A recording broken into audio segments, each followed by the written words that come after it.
Hello, citizens of the verse! Star Citizen has always promised a certain level of freedom and the ability to craft your own unique paths in a massive and extremely detailed universe. Limitations on this must be imposed, but they have to fall within the context of the game. For example, if a player acts like a pirate, there needs to be mechanics in place to keep them in check, like security forces, a bounty system, the concept of reputation, and the understanding of ownership, so that the game can push back in an appropriate manner. Now I'm going to let Tony Z take it away, because I couldn't sum up the rest of this better myself if I tried. Subsumption allows complex systems to be broken down into hierarchical components that can be quickly and easily combined to create logical and layered systemic effects. This gives designers the tools they need to quickly construct large quantities of content and allows the system to craft an appropriate response as to how the player chooses to approach a particular mission.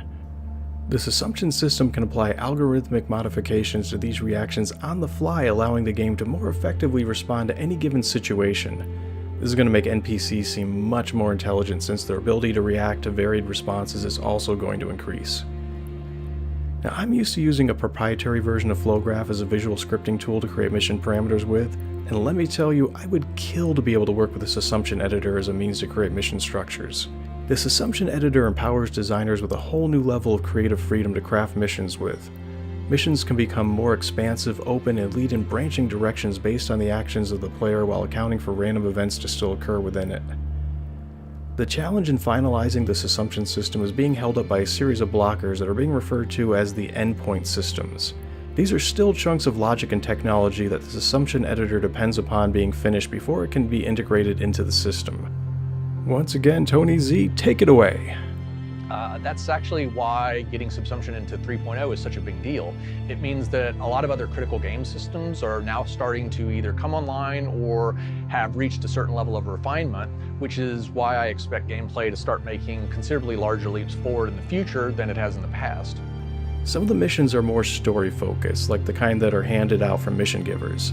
These types of missions take into account the player's reputation, criminal status, and economic factors that they're in, and generates a list of missions that will appear in the player's mobiGlass, allowing them to cherry-pick the things that interest them most. The other kind of missions are random encounters that you'll most likely be running across while flying around in space. It's built like a normal mission, but the trigger is going to be that nothing has happened to the player for a certain amount of time, and will call something up in order to break up the monotony. Something like someone needs to be rescued, or pirates are in the area that need to be cleared out. These kind of missions are going to be optional for the player, giving them the choice to take it or leave it depending on how they feel. Purely procedurally generated content can have a tendency to feel formulaic and bland. That approach can provide a nearly infinite variation on a theme, but still falls short on content and lacks the depth needed to make an area feel alive, unique, and interesting. Star Citizen's editor already uses procedural tech quite extensively, but it's just one of many tools within the pipeline. Its primary purpose is to set up the background upon which more detail and intricate scenarios are going to be handcrafted. This assumption editor pushes past these limitations and takes the concept one step farther in allowing handcrafted content to be algorithmically placed into procedurally generated backdrops, and are then customized in real time based upon inputs from the game.